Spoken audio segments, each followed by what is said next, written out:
Mm-hmm. Okay. Thank you.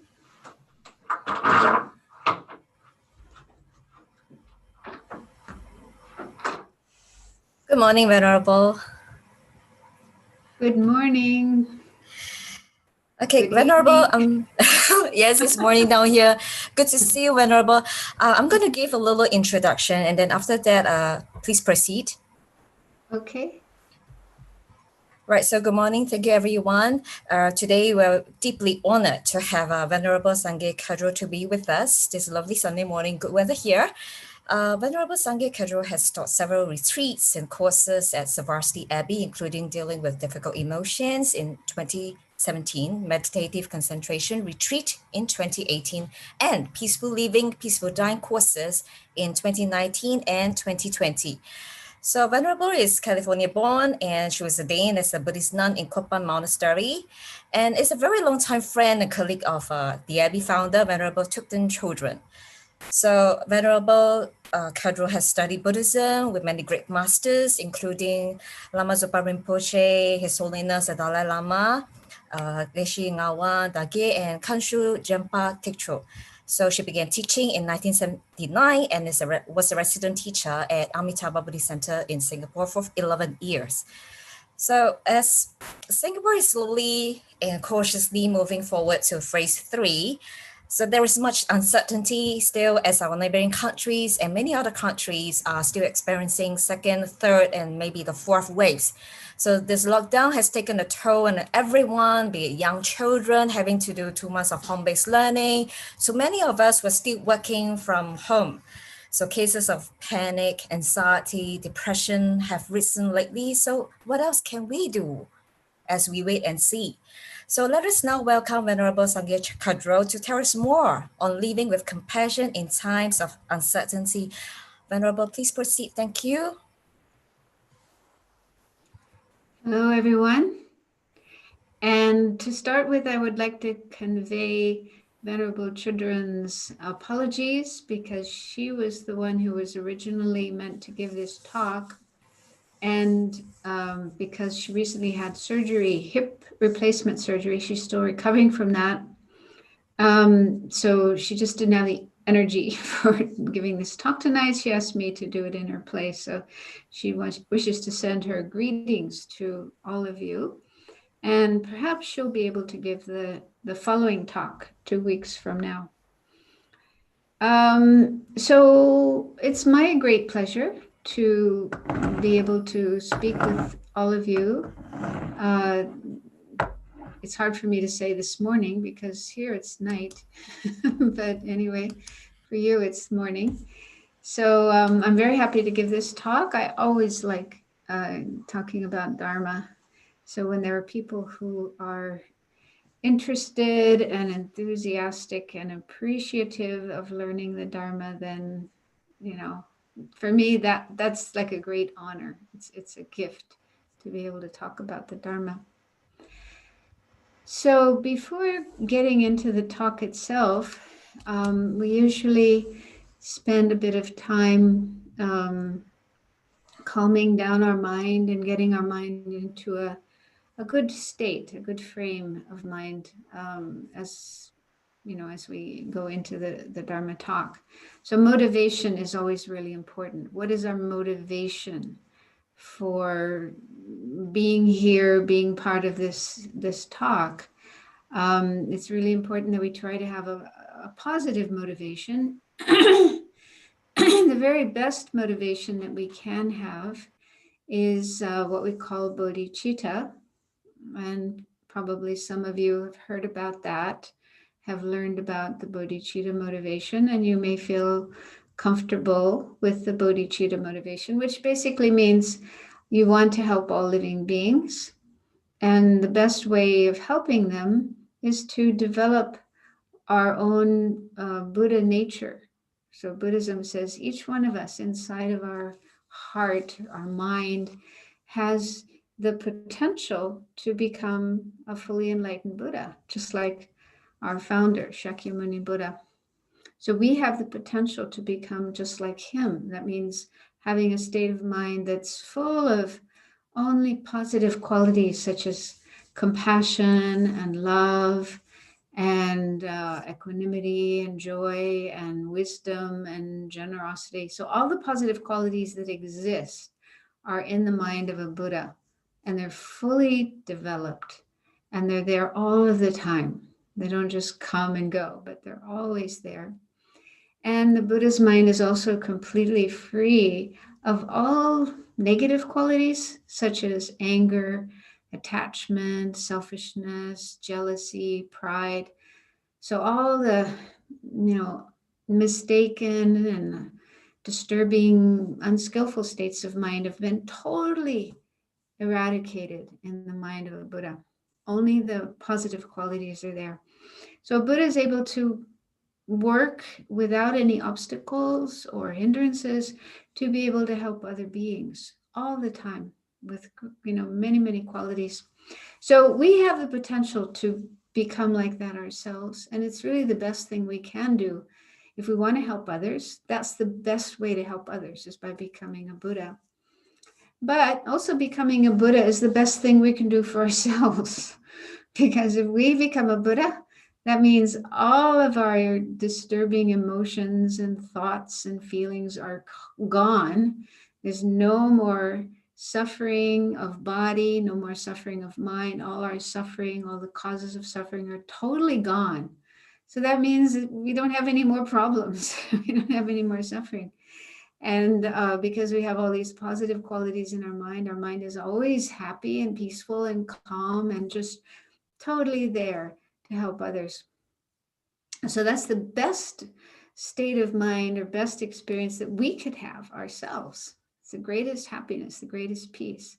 So it's good for ourselves, it's good for others. So it's really the best thing we could do. So if you are comfortable with the idea of bodhicitta and you feel that you can make that your motivation for being here and listening to this talk tonight, or this morning, I should say, then you can do that. Bring that into your mind. But if any of you are not so familiar with the idea of bodhicitta, and maybe you're not yet sure if that's really what you want to do, what you're able to do, that's okay. It does take time to get used to the idea of becoming a Buddha to help all living beings. And so if you're not ready to take that on, that's fine.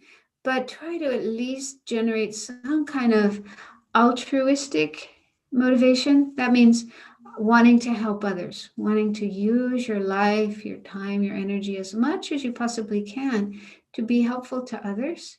And at the very least, to try not to harm others. Like the Dalai Lama often says, help others as much as you can. And if you can't help them, at least don't harm them. So that's actually a good kind of basis for living our life, a good motto to live by. So if that feels comfortable, if you think, yeah, I want to do that, I want to help others as much as I can and not hurt them and not cause problems for them and so on, then you can think, okay, I would like to learn more about that, how to do that. And that's my reason for listening to this talk, participating in this talk. I want to learn how I can be more beneficial to others in my life and less likely to cause problems and suffering to others. So just take a few minutes to think about why you're here, why you're participating in this session, and see if you can bring into your mind some kind of altruistic motivation, meaning wanting to benefit others as much as you can.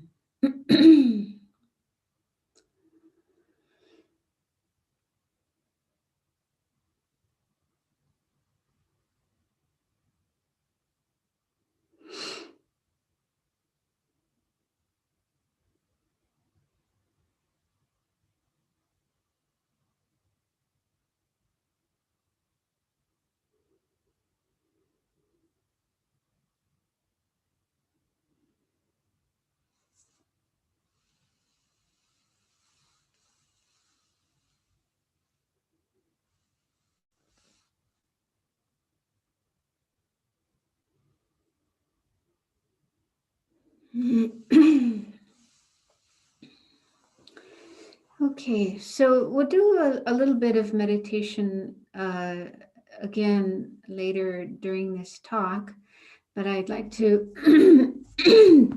first begin the talk, and so we'll go until about 8 o'clock, and then I was asked to stop at 8. Oh, sorry, that's my time here.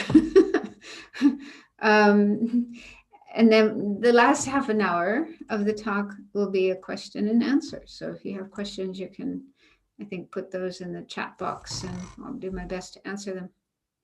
So the topic I was asked to speak about is living with wisdom and compassion in times of uncertainty. And so I thought I would start tonight by talking about compassion, and then if I'm giving the second talk in 2 weeks, I will talk about wisdom. Otherwise, Venerable Chodron might be giving that talk. And when I looked at this title, the last part of the title is Times of Uncertainty. And my guess is that this is referring to this current situation we are living in our world, planet Earth, that's been brought about because of COVID-19, this illness, coronavirus that appeared, it seems like for the first time this year in this world, and now has spread all over the world, and many people have become sick, and many people have also died, and that means many people have lost loved ones and friends, and so they're suffering very much from that sense of loss and grief. But it's also brought other problems, such as many people have lost their jobs and businesses have closed, and schools, not everywhere, but in many places, schools have closed as well, and students are having to study online. So it's really changed our lives. Probably everybody in the world has been affected by COVID in some way or another. It's really brought a lot of changes to our lives and to our world. And so with these changes, then there's a lot of uncertainty. Like, we all live with the uncertainty of, well, maybe I will get that. Maybe I will get COVID. Or maybe people in my family will get COVID. We don't know for sure if we will get it or not. And if we do get it, then there's also the uncertainty of, will we survive or will we die of it?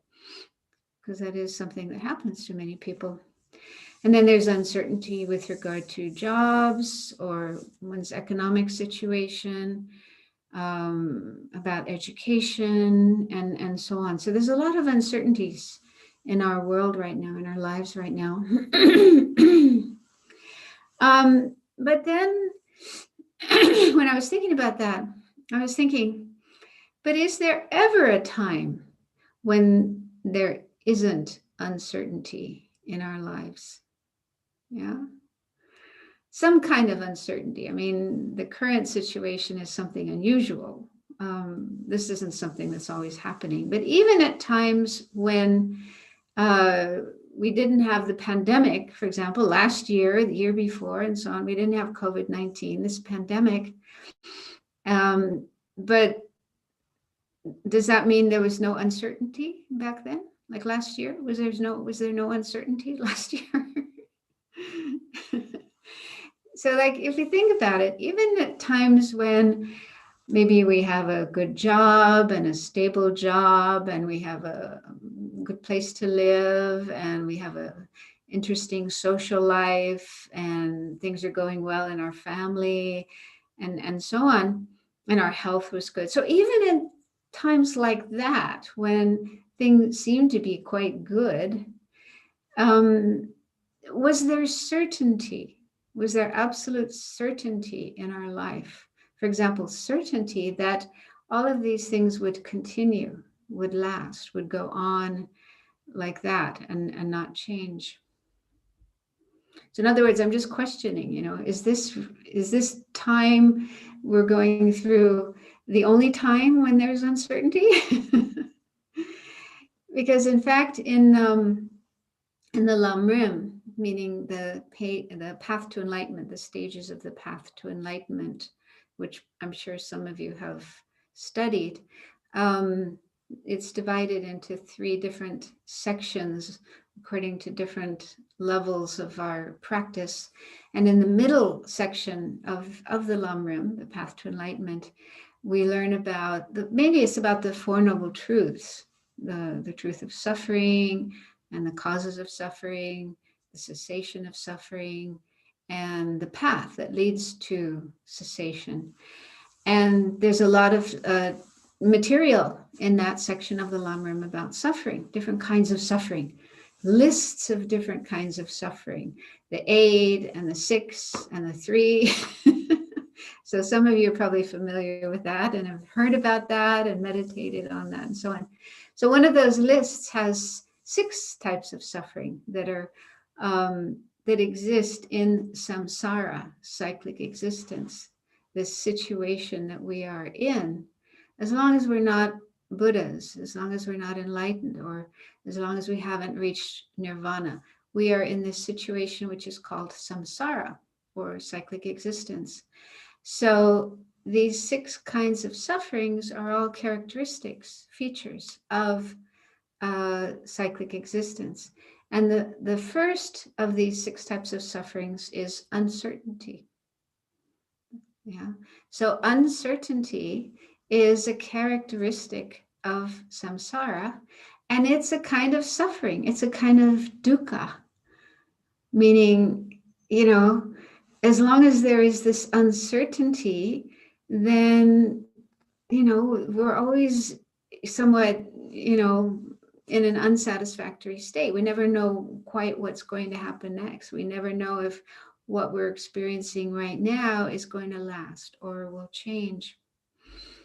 And when we look at these different kinds of sufferings or characteristics, unpleasant characteristics of samsara, the purpose of this is to recognize that as long as we're in samsara, things are never really great. Things are never perfect. There's always something that's unpleasant, something that's unsatisfying.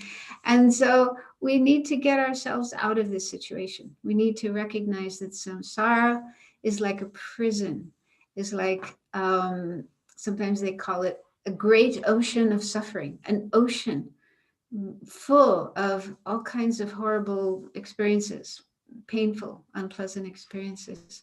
So we need to recognize this is the situation we are in. It's not wonderful. It's not fantastic. It's not perfect. It's not like paradise. It's not like a wonderful park, but it's suffering. Okay, and so there's all these different examples of different types of sufferings. So uncertainty is one of those. Okay, so that means as long as we are in samsara, that means as long as we haven't yet reached nirvana or enlightenment, then we will continue to face uncertainty. And it's painful. It's one of the painful aspects of samsara. And why things are uncertain in samsara, one reason is because of impermanence, because that's just the nature of things. They change, they don't last.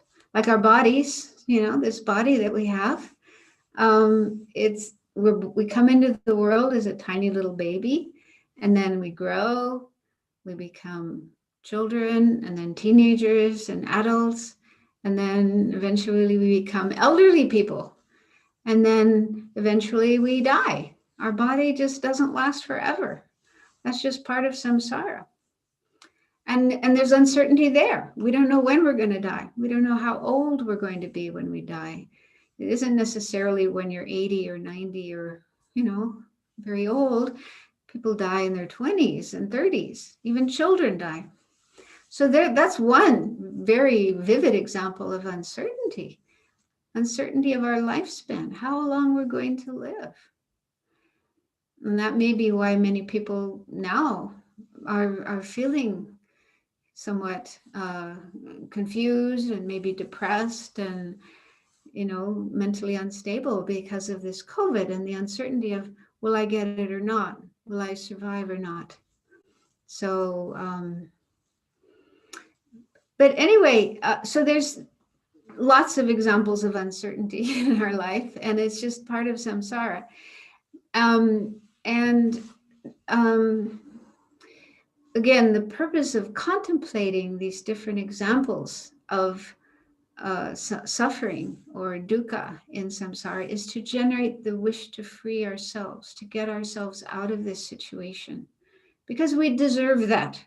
We deserve to be free of suffering. We don't deserve to continue in an unpleasant situation forever and ever and ever. We deserve to get out. We can get out. Buddha got out. Buddha was once in samsara like us, and he found a way out. And then he explained how to do it, how to get out of samsara. And we're really fortunate that we have the chance to learn his teachings. And not everybody in the world has this opportunity to learn the Buddha's teachings. And even people who do have the opportunity, sometimes they're not interested. They just, oh, that's meaningless. That's not important. That's not interesting. I have more important things to do. So the fact that we don't feel like that, but we say there's something valuable here. There's something important here. I want to learn more. That's very, very fortunate. So we're really, really fortunate that we can learn the Dharma, we have interest in the Dharma, and we can practice it, because that means we have the means to get ourselves out of samsara, to free ourselves from all the suffering of samsara. And better than that, we have the chance to help others be free of samsara as well. So we have access to the Bodhisattva path, the Mahayana path, that shows us how we can develop our Buddha nature and go all the way to Buddhahood, all the way to enlightenment, and then help all other beings get out of samsara as well. So when we think about suffering, the different kinds of suffering or dukkha in samsara, we shouldn't get depressed. It wouldn't be right to get depressed about that. I mean, it's possible, yeah. But we need to look at it in the right way. We need to take the right perspective. The suffering is there, it exists, but it's not permanent. It's not going to last forever. There's a solution to suffering. There's a way to be free of suffering, and we have it in our hands. We have the means, the possibility of doing what we need to do to get out of suffering. So we're actually really fortunate. So if you think about it in that way, you get a lot of energy and a lot of joy, and you want to put your energy into practicing while we can, while we're still alive. Then we can practice as much as we can and work at getting ourselves out of samsara and then helping others to do the same. So now the topic of compassion, I said I will talk about that tonight.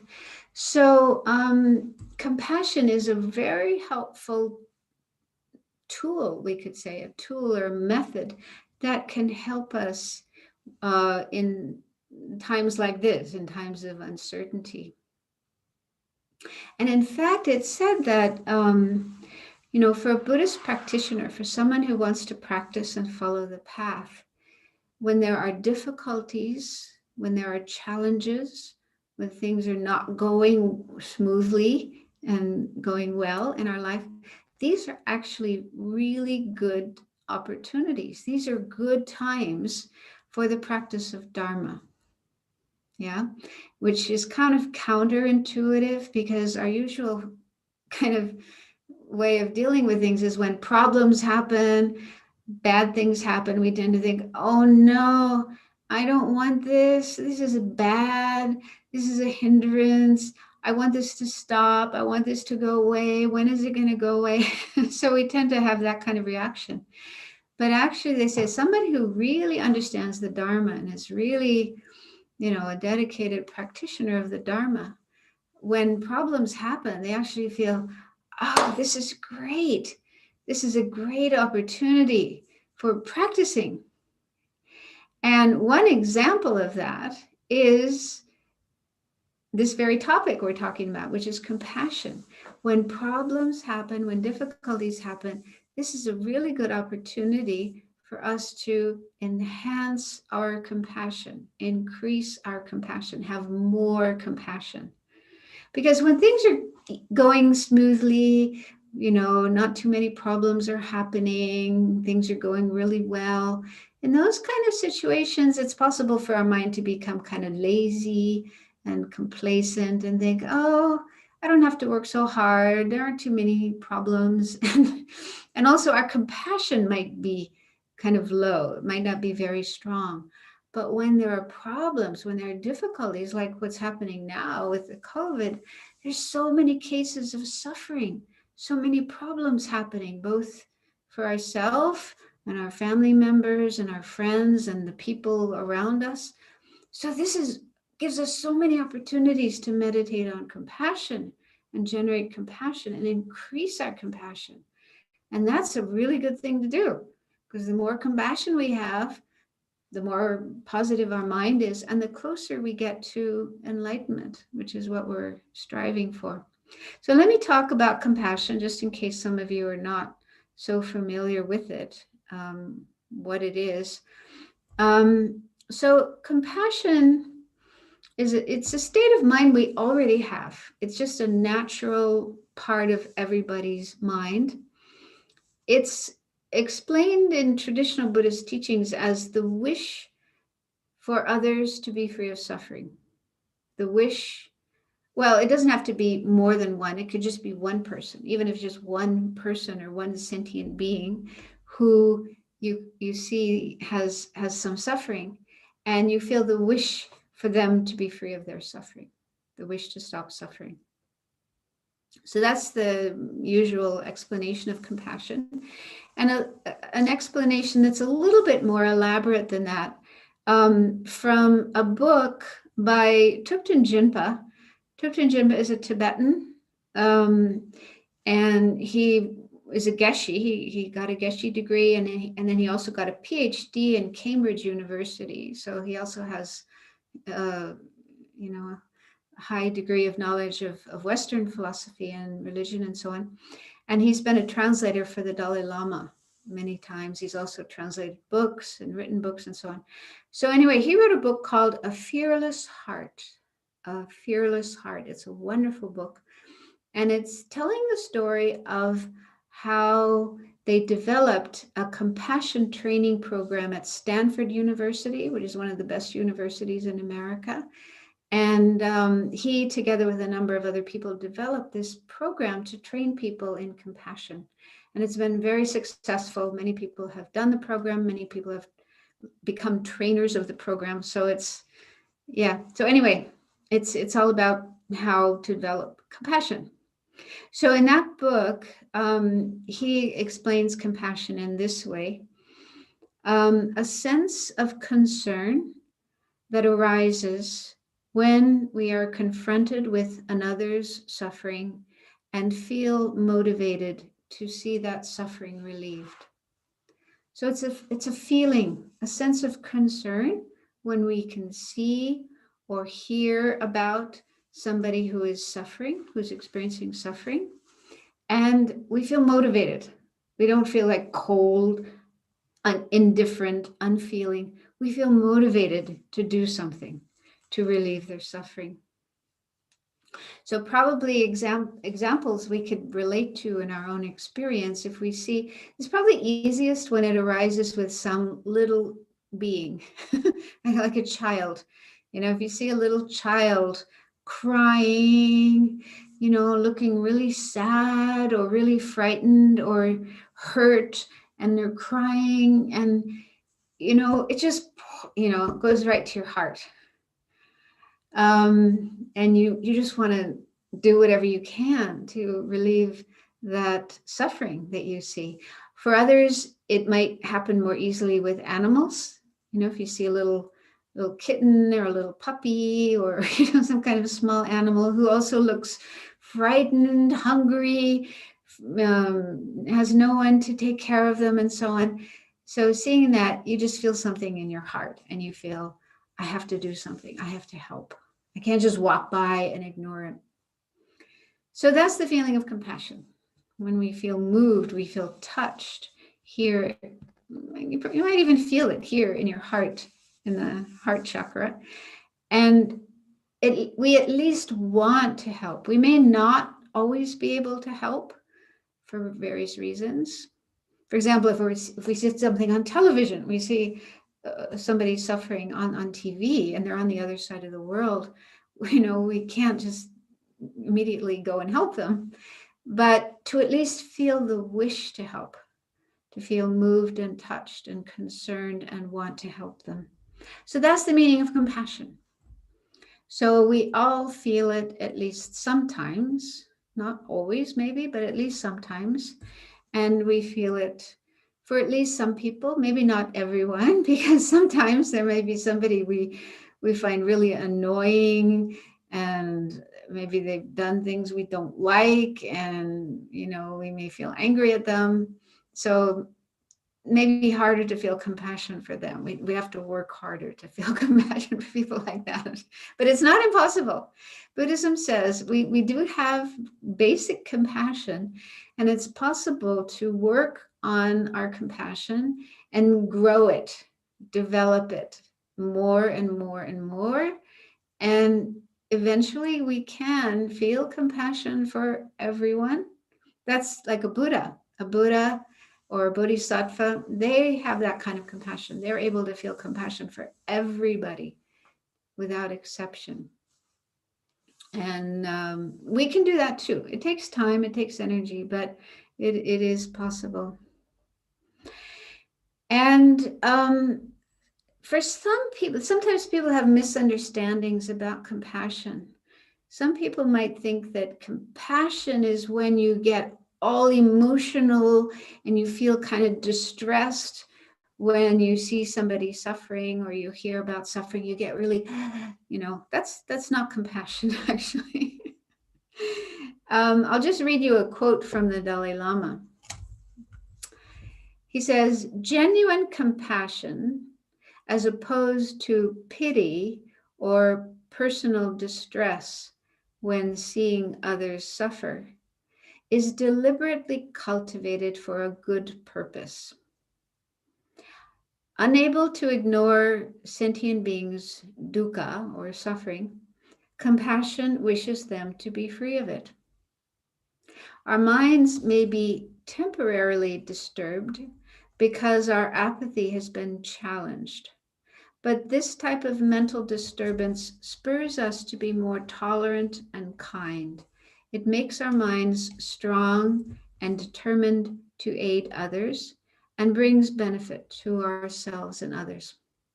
So anyway, he's saying compassion is not this feeling of distress that people might sometimes have when they see suffering or hear about suffering. Ideally, compassion is a calm, cool, clear state of mind. I mean, cool in the sense that you're not sort of, out of control, but you're able to see things clearly and think clearly. And you're able to go in there and do what is helpful, what will really bring help to this person who is suffering. For example, and also it's important to understand that getting all emotional and distressed isn't very helpful. For example, if there is a little child who is crying, okay, either because they're frightened or maybe they hurt themselves or whatever, they're crying and maybe even screaming. So they're quite distressed, they're quite emotional. And the mother wants to help the child, but would it be helpful for the mother to get all upset and start crying and screaming like the child? Yeah, imagine that. And is that going to help the child? No. So I think we know from our experience that what's helpful in that situation is try to remain calm and try to help the child to calm down and not be all emotional and upset So the mother will probably take the child in her arms and will speak to the child in a very soft and gentle, soothing tone of voice. Try to understand what's wrong with the child, why the child is crying, if it's physical pain or emotional pain, and then just do whatever she can to soothe the child. So she has to remain calm and cool and not get all emotional and distressed. Yeah. So I think we can understand that. So that's ideally the way of responding when there is a situation that calls for our compassion. It doesn't help to get all emotional and all distressed and all frantic, but try to stay cool and calm and clear-headed, so that we can assess the situation and determine what is the most appropriate thing to do in this situation. So hopefully that gives you some understanding of what is compassion and what is the ideal way of responding when we have compassion. It takes time. I mean, initially, we may not know how to avoid getting all upset and emotional, but with time, with practice, we can get better at that. Partly just by realizing what helps and what doesn't help. Yeah, so it just doesn't help to get all emotional.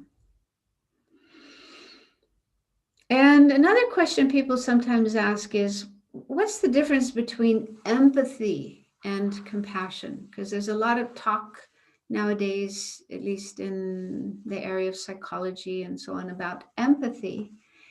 And they can seem somewhat similar. But again, referring to Thubten Jinpa's book, A Fearless Heart, he explains the difference like this. Empathy is just the ability to understand what another person is experiencing. And it seems to be a natural human trait that most people have. Although I have heard some people are lacking in empathy, and it could be because of some physiological problem. Autistic people, for example, I've heard sometimes they are lacking in empathy. Sociopaths also seem to be lacking in empathy. Now, some people don't have much empathy, but probably most people do. And it's just the ability to pick up on another person's feelings and understand what another person is feeling. So empathy could arise with regard to any feeling that another person has. For example, when somebody's happy and joyful, empathy tells us, oh, that person is happy. We can understand that person is happy. But also when the person is suffering, when they're in pain or sad or whatever, some kind of painful experience, then empathy tells us that. Empathy informs us that that person is suffering. And then it's possible for us to have compassion. So once we can recognize, once we understand the other person is suffering, then compassion will kick in. Compassion is, oh, what can I do? I want to help that person. I want to relieve their suffering. So what can I do?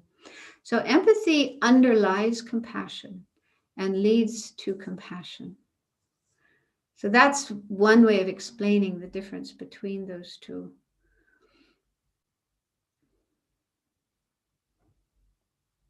So Buddhism says compassion is something we can cultivate. And I thought to do a little bit of meditation just to give you an idea of how to develop compassion. Before we do that, though, it does take energy. You know, we have to make effort to develop compassion. I mean, sometimes it will just arise spontaneously, naturally, when we observe somebody who's suffering. But Buddhism says we shouldn't just wait for it to come up. We can meditate on it and cultivate it so that we have more and more compassion, and we have it more often and for more people. So that does take some energy, it does take some effort to cultivate compassion. But if we can understand the benefits of having compassion, we might be more enthusiastic about trying to cultivate it. So again, in Thubten Jinpa's book, Fearless Heart, he mentions some benefits, and these have been found by research. So in recent years, in recent decades, doctors, scientists, researchers have actually done studies on compassion to see what effects it has. And they have found that it has very good results for the person who's generating compassion. So one benefit is that we will experience what's called the helper's high, which means that when a person is involved in helping another person or other people, they feel good.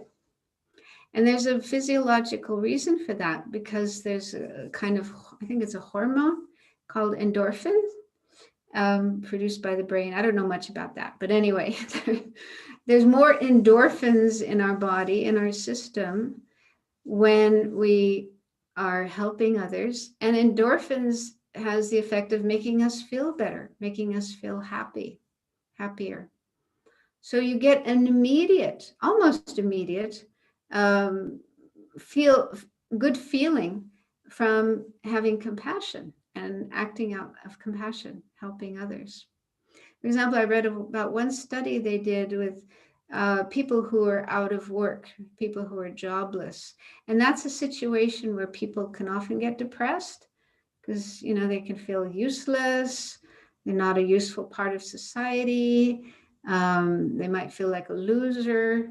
So when people are out of work, they often get depressed. So they got these people who were jobless to do volunteer work, to go and help others. And it made them feel good. It made them feel happy. They felt better. They felt more useful. And they could also check and see that they had more endorphins in their system. So, yeah. So it's a good cure for depression. In case you're feeling depressed, in case you're feeling kind of low or kind of useless or whatever, then try to do something that's bringing benefit to others. Now, this is probably more challenging nowadays. One woman that I know told me that normally, like before COVID happened, she was doing volunteer work in a few different places. One was a place that took care of animals, like stray animals, homeless animals. So she would go in and help take care of the animals. She also did some work, volunteer work with dying people. But then once COVID happened, she was not able to do that anymore. And so she had to spend most of her time at home. But even in that kind of situation, there are still things you can do. For example, I heard about people who make phone calls. They call people who are in nursing homes or people who are living alone. They get their phone numbers and call them up and talk to them. So that even if you're confined to home, or you can write letters, send cards, make artwork and send it to people. So if you're creative, you can find ways of helping others, doing things for others, even during this kind of situation of the pandemic and lockdown. And another benefit is less loneliness. Loneliness is a really big problem in the world these days. A lot of people suffer from loneliness. And part of it may be because of lacking compassion, maybe being too much self-absorbed, too much concerned about me and my problems and not so concerned about others. Compassion naturally gets us out of ourselves, more thinking more about others, doing more for others, trying to help others. So when that happens, naturally, we won't feel so lonely because we're more connected with others. And probably if we are doing things to help others, then they will probably show their appreciation of us. They'll probably like us.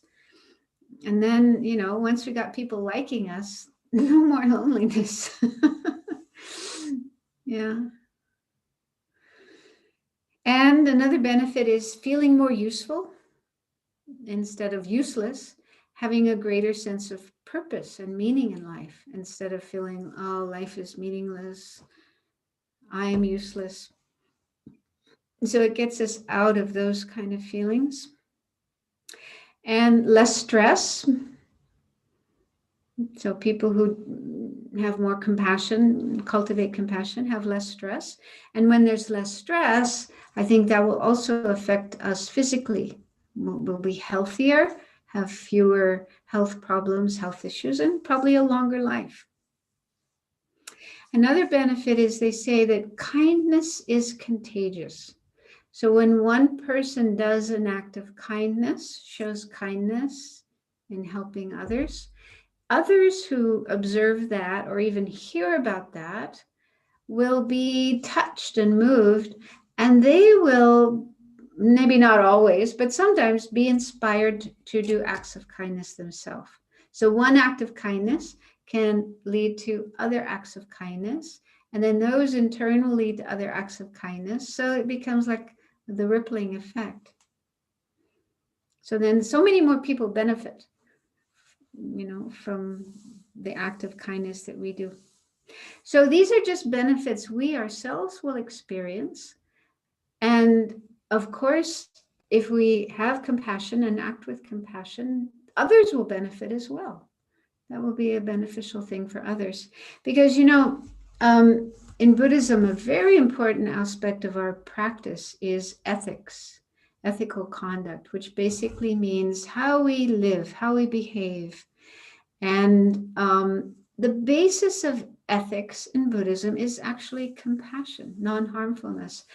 It means understanding other people and other beings do not want to suffer, and respecting that, and then trying to live our life in accordance with that, trying to live our life in such a way that we don't cause suffering to others.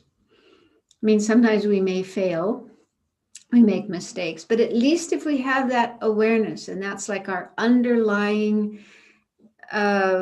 motivation. Many Buddhist practitioners, we do this here in the monastery, the Shrivasti Abbey. First thing in the morning, when we first wake up, we think about how fortunate we are to be alive, and then we think about what we're going to do during the day, and we generate these motivations that I want to live my life in such a way that I don't harm anybody as much as I can, that I help others as much as I can, and that I work for enlightenment. May everything I do bring me closer to enlightenment.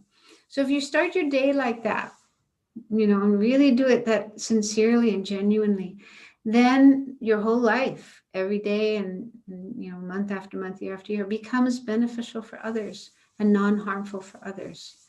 So compassion is a very essential, basic quality in all of Buddhist teachings and all of Buddhist practices, such as ethics and generosity and so on. So maybe that's enough talk about compassion for now. And I thought we could just do a little bit of meditation, just so you get an idea of how you can have more compassion. So make yourselves comfortable, but try to sit with a straight back. That helps your mind to be more clear, focused, concentrated. And let your shoulders relax. So be comfortable. Try to be as comfortable and as relaxed as possible, so you don't have pain and tension in your body. And just for a few minutes, be aware of your breathing, your breath flowing in and flowing out. Let it be a natural rhythm, not forcing it. Just let your body breathe and just be aware of the breath coming in, going out, one breath after another.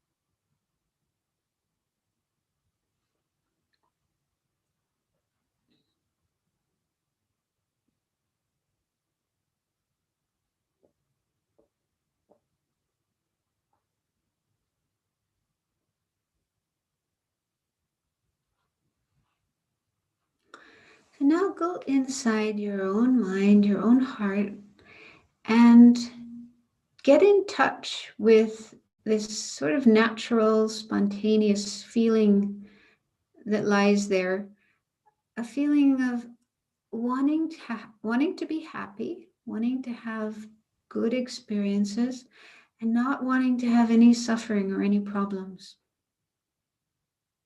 So it's almost like a little voice inside that says, I just want to be happy and I don't want to suffer.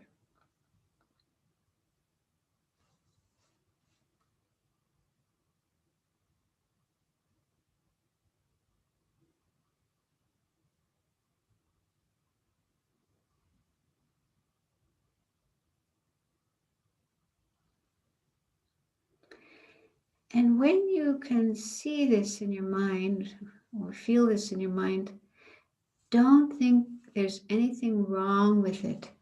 There's nothing wrong with wanting to be happy or wanting to not suffer. It's completely right, correct. We deserve to be happy. We don't deserve to suffer. It's like our human right, our right as living beings. So don't reject that feeling. Accept it, embrace it, allow it to be.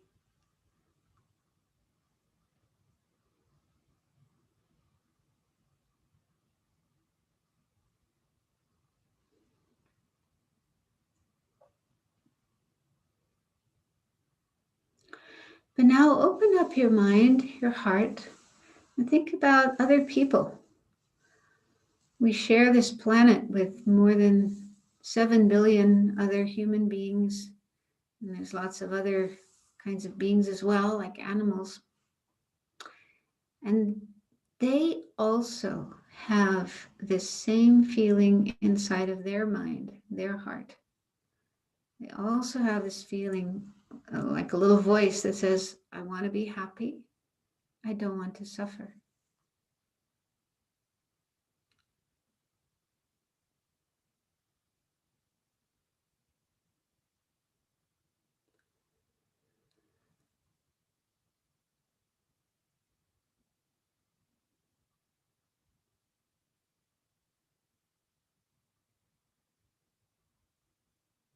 So now see if you can take that awareness one step further and feel how good it would be, how nice it would be if all of us could be happy and didn't have to suffer. If we all were free of suffering, how wonderful that would be.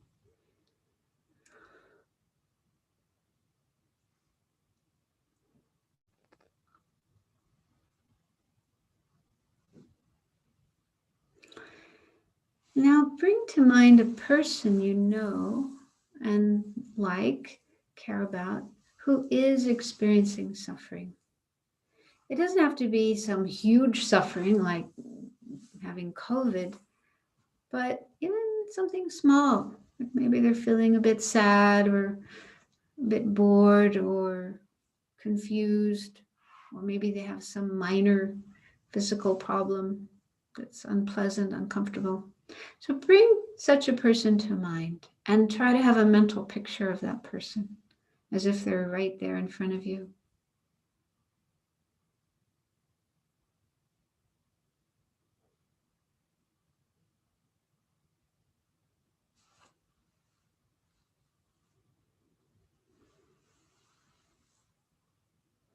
And then see if you can feel compassion for this person. How nice it would be if they could be free of their suffering. If that suffering could disappear and they didn't have to experience it anymore.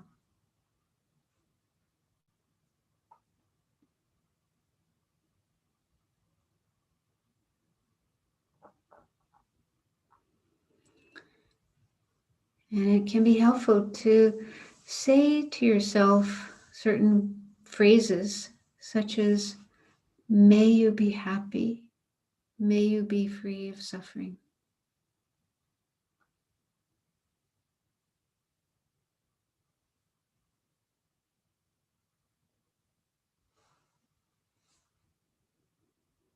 May you be free of physical suffering. May you be free of mental suffering.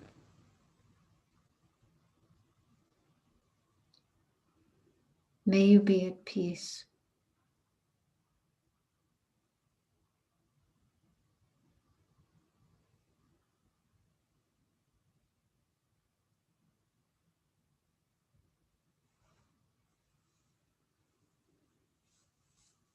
Now let's do the same with another person. This time, someone we may not know so well, maybe a person like a neighbor or a colleague at work or a distant relative. Someone we know, but we're not really close to them. Bring that person to mind.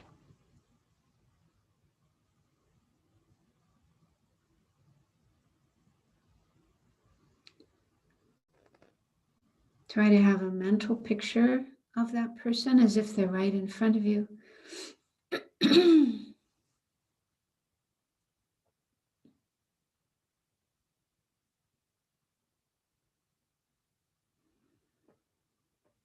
And think about how this person probably has some suffering. We may not know them very well, so we may not know exactly what they're suffering from, but we can just imagine. They probably have some physical discomfort and maybe some mental discomfort like worries or sadness, grief.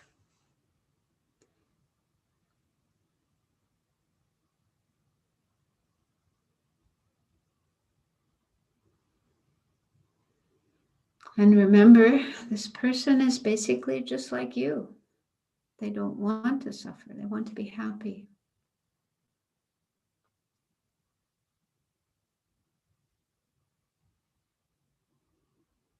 So see if you can generate compassion for this person. And a way to help that happen in your mind is to say those phrases to yourself, focusing on that person, saying, may you be happy.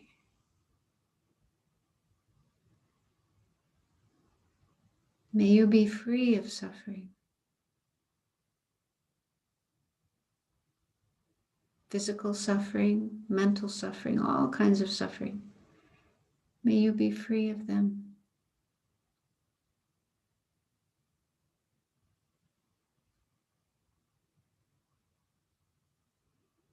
May you be at peace.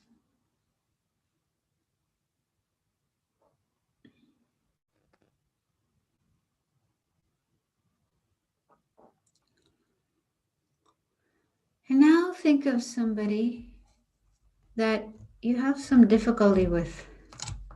For example, you might find them a little bit annoying, irritating, or just difficult to like.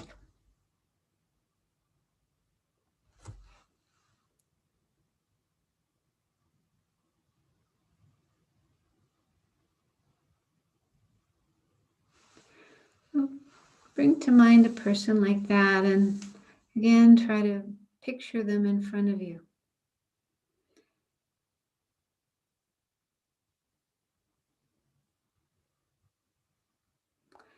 And remind yourself that this person is just like you. They want to be happy. They don't want to suffer.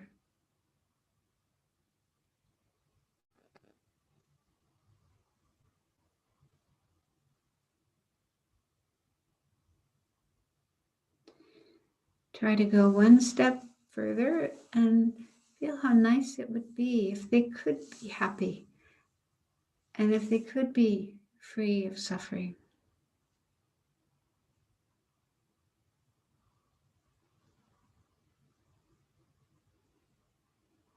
And say those phrases, thinking of this person. May you be happy.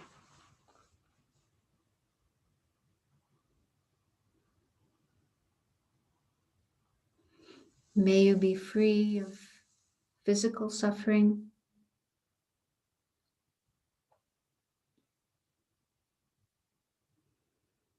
May you be free of mental suffering.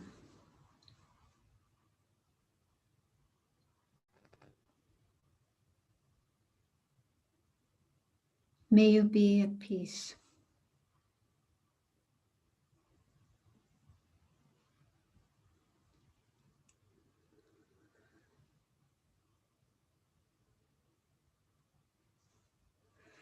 And then finally, see if you can really open up your mind, open up your heart. Think about all the people and all the beings everywhere in this world, in other worlds, if you're able to believe in that. Try to feel how wonderful it would be if all people and beings everywhere could be free of their suffering.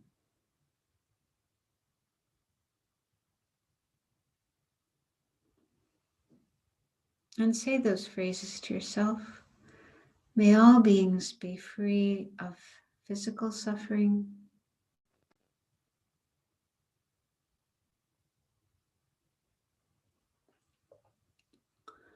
May all beings be free of mental suffering.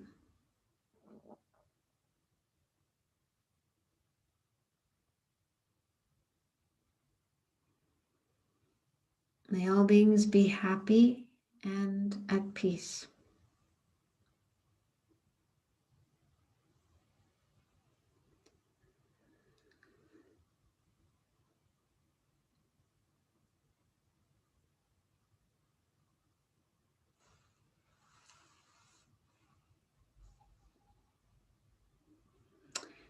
Okay, so you can now open your eyes, and you need to change your position, stretch a little bit, then do so.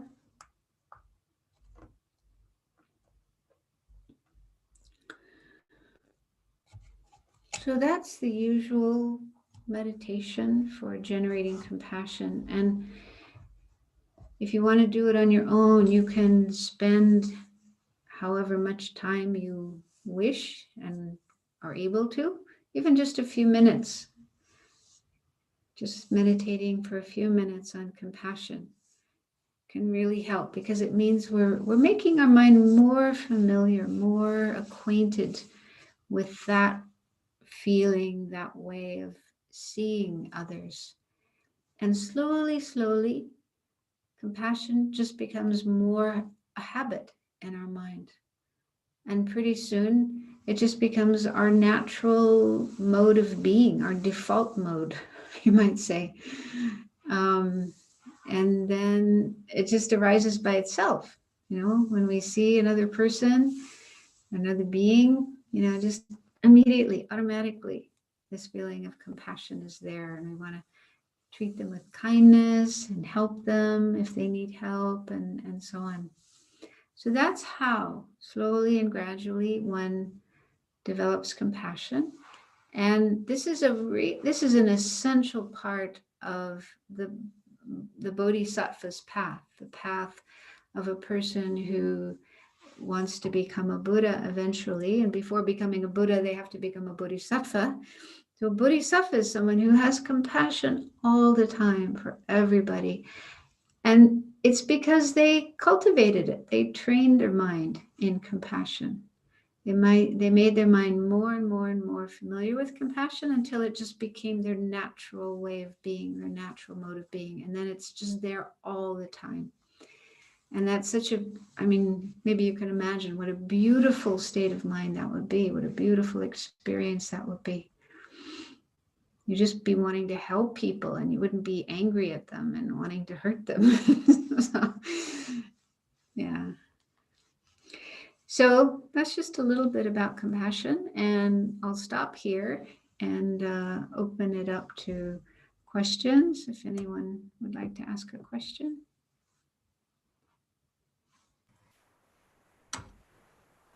Right, so for those of you who wish to ask Venerable questions, feel free to type in the chat box. Now, if time permits, right, Venerable will try to answer today. If not, we'll try our best to answer on the next part 2.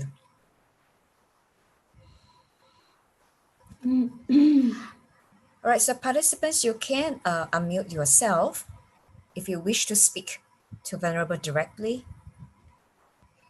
That might be faster if you just speak your question. Yeah.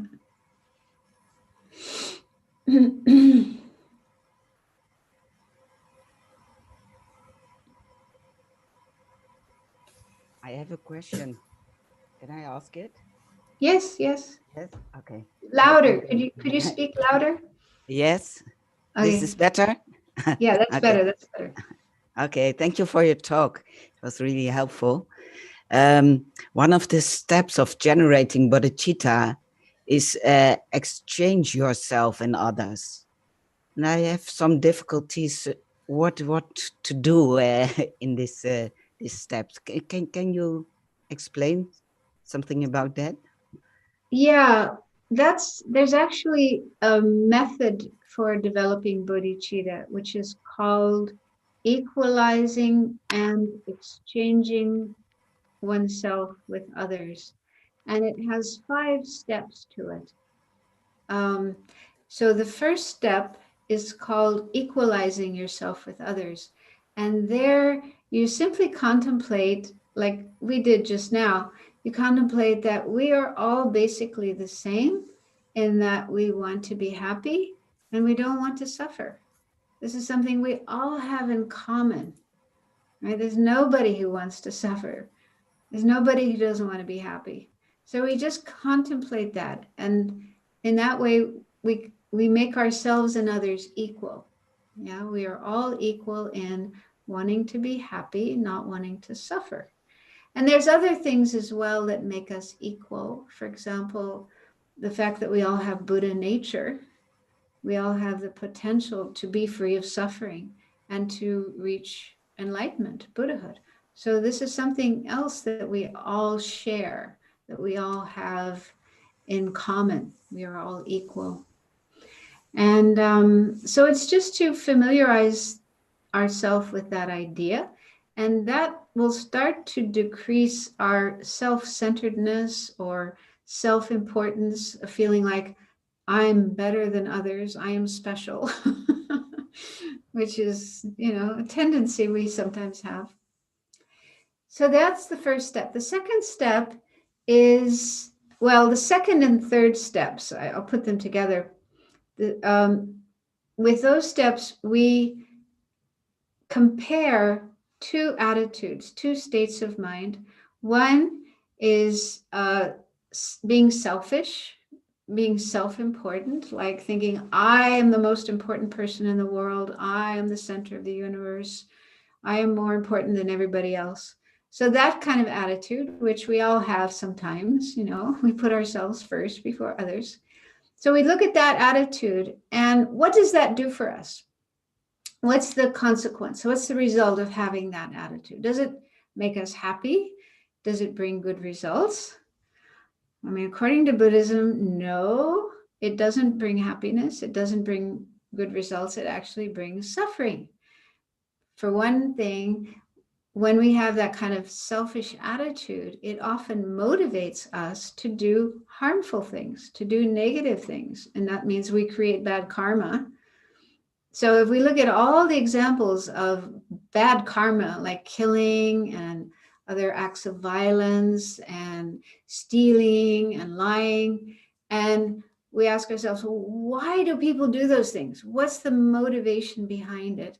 We can always find self-centeredness, this feeling of I am more important than others. And I can harm others, I can lie to others, I can cheat others, I can do whatever I want because I am so important. So we can see that selfish attitude really motivates people to engage in harmful behavior, which means bad karma, and sometimes also lands them in jail. Sometimes they end up with a prison sentence. um, so anyway, that's just in brief, but we sort of look at that state of mind, that attitude, and try to recognize that it's actually counterproductive.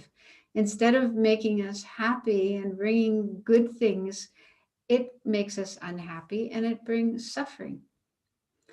And so that's step number 2. Step number 3 is to look at the opposite state of mind, the opposite attitude, which is altruism, or caring for others more than ourselves.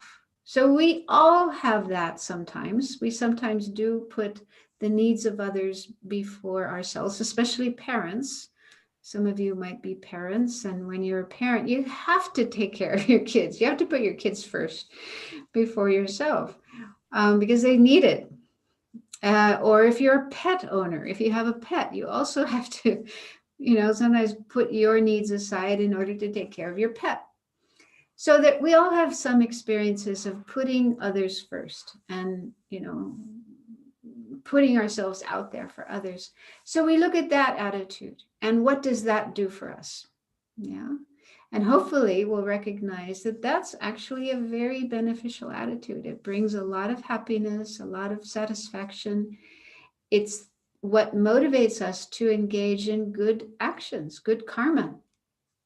All the different examples of positive beneficial actions, such as generosity and taking care of others who are sick, taking care of others who are suffering, who are dying, who are homeless, and so on and so forth. So all these acts of charity for others, they are all motivated by this altruistic intention.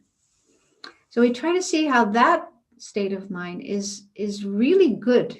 It's good for us, and it's good for others, and it's good for the world. So we compare these two attitudes: selfishness on one hand, and altruism, or caring for others, on the other hand. And hopefully we will come to the conclusion that it's much better to be altruistic, compassionate, kind, caring, and we want to be like that more, and we want to be less selfish, less self-centered. So that leads to the 4th step. The 4th step is what is actually called exchanging self for others. And what that actually means is exchanging your priorities, changing your priorities so that you are less self-centered, less concerned with me, and more concerned with others, learning to put others first. That's the meaning of exchanging self and others. It doesn't literally mean I become you and you become me. That's not the meaning. That's not possible anyway. It just means I'm going to be more concerned about others and less concerned about myself. And then the 5th step in this process is the practice of tonglen, taking and giving, which is a very powerful meditative practice to help us bring about this change in our mind so that we do become more altruistic, more concerned for others, and less selfish, concerned for ourselves. So those are the 5 steps. I'm doing it in brief, but yeah, there's 5 steps that you contemplate. And by doing this again and again, eventually your mind becomes more compassionate, more altruistic, and less self-centered. And that in turn eventually leads you to bodhicitta. Is that helpful? Is that clear? Yes, thank you. Thank you. Venerable, we have a question from the chat box. So it's coming from a lady by the name of Stephanie. So she's saying that after she joined the company, she realized that the product she's selling is cigarette-related business. And she's what? Cigarette-related business. I didn't understand that. Cigarettes. Cigarettes. Yes, cigarette-related business. Oh, it's a cigarette. Okay. Yeah, so she kept feeling a lot of guilt and still trying to leave the job. It's been a year now, and she's still trying. And she believes that she's doing her best in her job, and that this belief is on the other hand, she can't help but feel guilt and confusion. So how does she develop compassion for in this situation? And of course, the better the business does, the more people smokes. So she feels bad. And so how is she trying to, she's trying to understand this, and how is she supposed to learn? Thank you. Yeah, this is a difficult situation because, yeah, most people do need to have employment. They do need to have a job. And sometimes it's difficult to find jobs, especially nowadays. Many people are out of jobs, out of work. But then on the other hand, I mean, it isn't a part of Buddha's teaching. It's part of what's called the Eightfold Path, the Noble Eightfold Path. These are like 8 steps helping us progress along the path. And one of those is right livelihood. And right livelihood does mean that when it comes to our livelihood, our employment, we try to have a job that doesn't produce more suffering for others and for the world. So, for example, killing animals or raising animals for slaughter would be an example of wrong livelihood. They don't really mention cigarettes, but maybe that wasn't existing at the time of the Buddha. But it did mention alcohol. Yeah, that producing alcohol and selling alcohol is not a good livelihood because it creates so much suffering. So many people get addicted to alcohol, and that messes up their life, messes up their family life, and messes up their mind as well. I mean, cigarettes perhaps are less, well, no, I shouldn't say that. I was thinking they don't necessarily mess up your mind the way alcohol or, certain kinds of drugs do, but they can certainly harm your body, and they can be harmful to other people who might be around and inhaling the smoke. So it's not an ideal livelihood from the Buddhist point of view, but on the other hand, if that is the only job that you can find and you cannot find another one, then I guess mentally you could say to yourself, well, I don't really agree with people smoking. I don't really want people to smoke. I would like that, fewer people are using cigarettes. So mentally, you're not really participating in, the promotion of cigarette smoking. But then, yeah, it would be good if you could find another job that isn't involved in something that is harmful like that, if that is possible. I don't know really what else to say.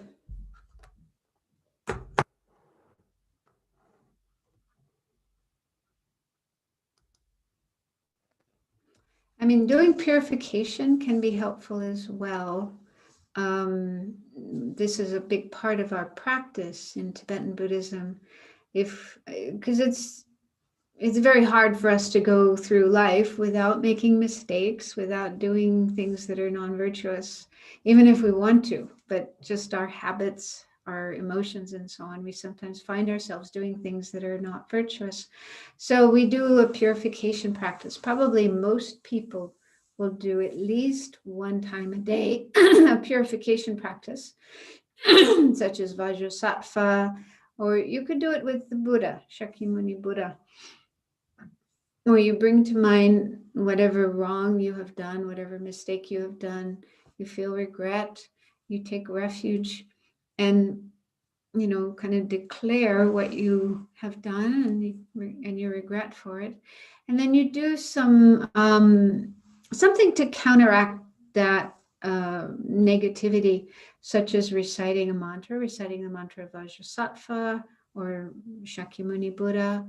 There's another practice we do with regard to 35 Buddhas, where we recite their names and prostrate to them. And that's a really beautiful practice, but it's a little bit more complicated.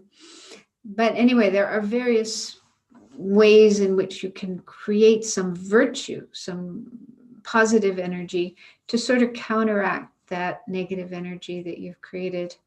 And then the final step is to make a resolution to say, I will really try my best not to do this again. So in this case, the person could say, well, I will really try to get out of this line of work and find some other employment that's not dealing with something harmful.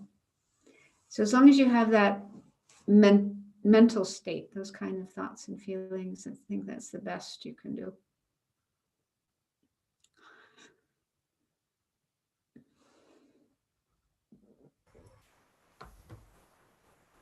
I think, Venerable, you can still take in one more question, right?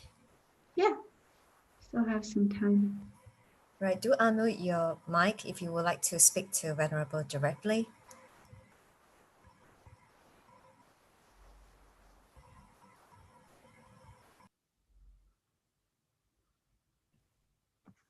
Hello, Venerable. Can you hear me?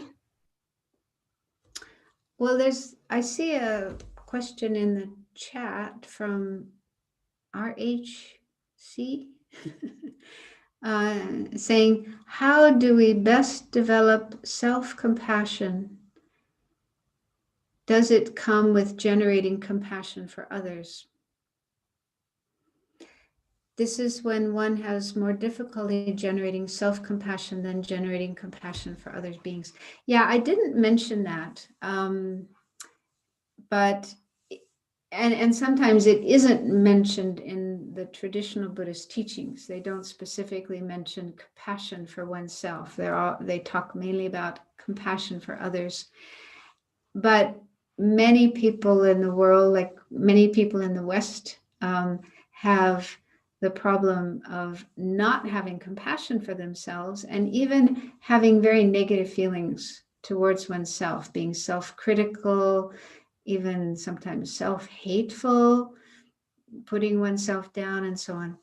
So many people have that problem. So many teachers, including His Holiness the Dalai Lama, have come to know about that. And they do talk about the importance of having compassion for yourself. Because if we don't have compassion for ourselves, then it's hard to have compassion for others.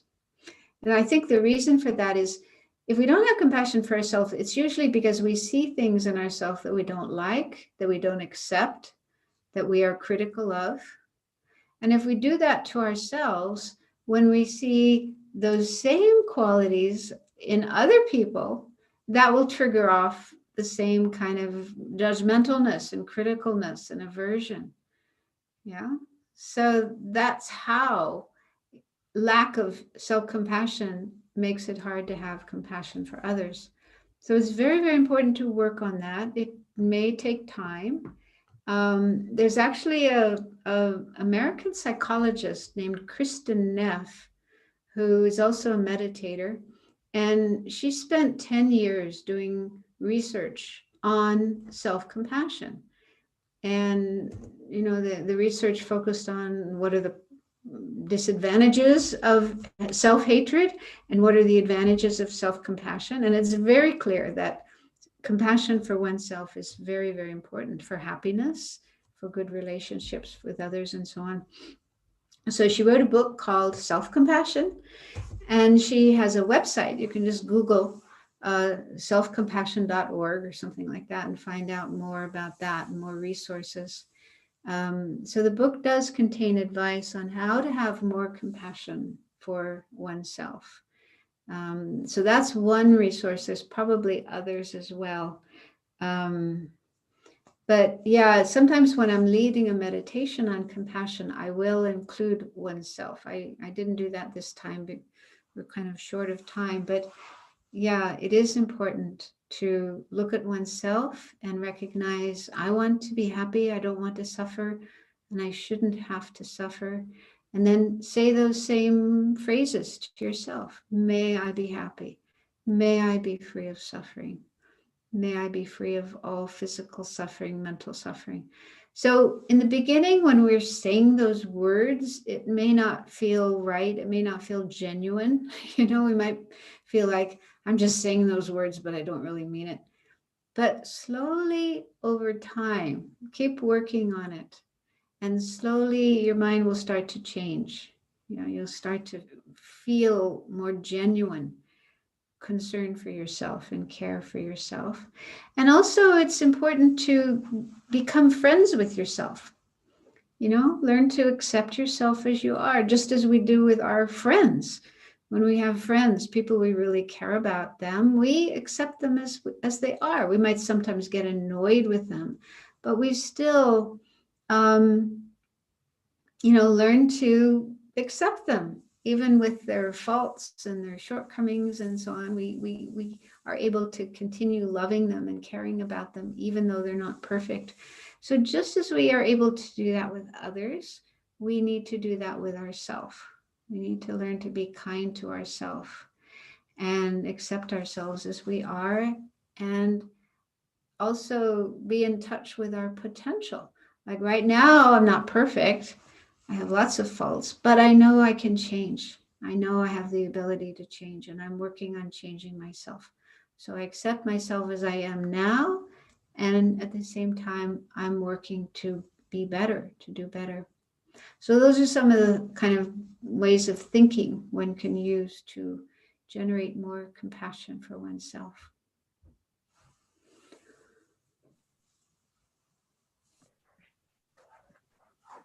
Yeah, somebody wrote it in the chat box, Self-Compassion by Kristen Neff.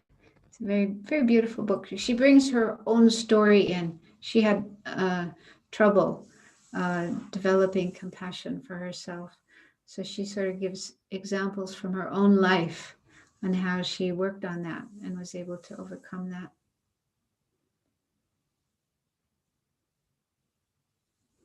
So there's another comment. I don't know if it's a question. I find that when I try to practice the Bodhisattva path and develop my compassion, that first equalizing helps me develop compassion, but there are times where I experience issues equalizing self and other. In those times, should I just try to fabricate the feeling of compassion, or should I work harder to equalize? I'm not quite sure what you mean by issues of equalizing self and other. You mean, are you saying it's easier to have compassion and care for others than for yourself? Or this is Rashika's question.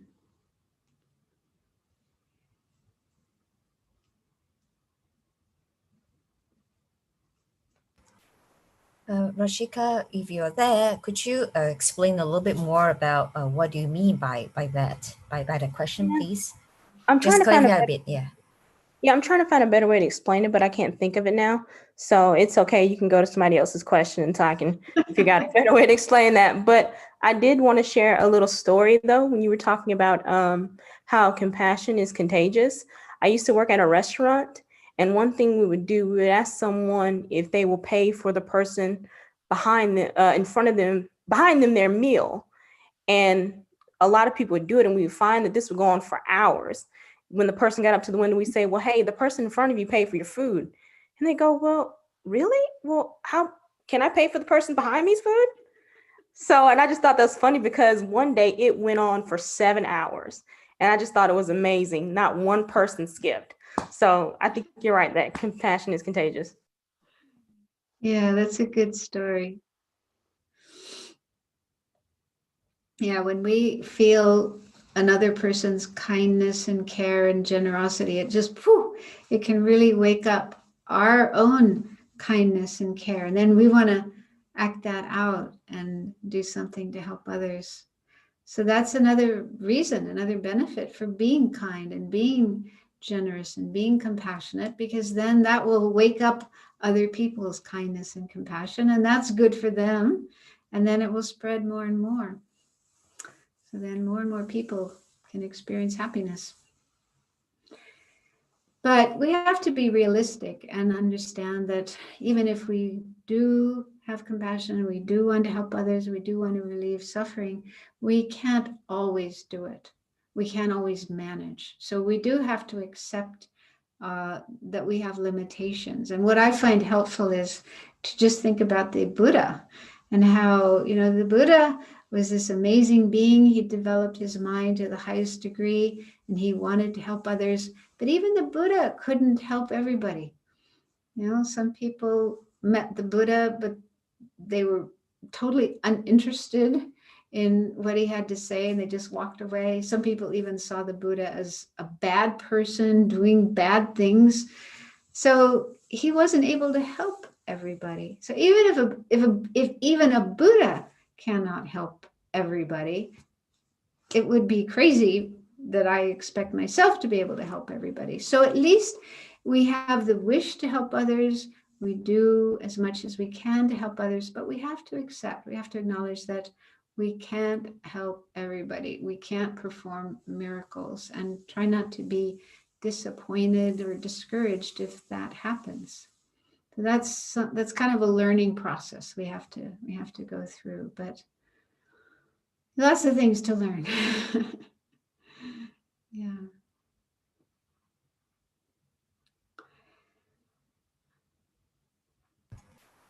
Okay, so the time now is 11:31 Singapore time. And any more questions coming in? If not, shall we end the talk? Right, thank you, Venerable. Thank you so much, everyone. Well, thank you for giving me this opportunity. I hope it's been helpful. And we usually close a Dharma teaching by dedicating the merit, the positive energy that we created and experienced together. And we do this again with compassion, with kindness, thinking about others. So just at the beginning, we had the motivation to learn things that will help us to be helpful to others. So let's remember that and dedicate mentally the merit, the positive energy, the good things we've done in this past hour and a half. May this be shared by all people and all beings everywhere. May it help their minds to be more positive, peaceful, happy, to have less suffering, confusion, the causes of suffering, and may it help all of us get closer to enlightenment. That we can just do that mentally, share our merit with all other beings.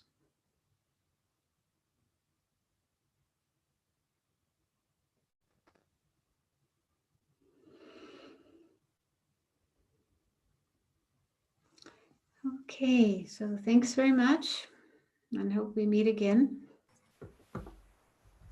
Yes, thank you so much, Venerable. Thank you. Bye-bye. Have a good day.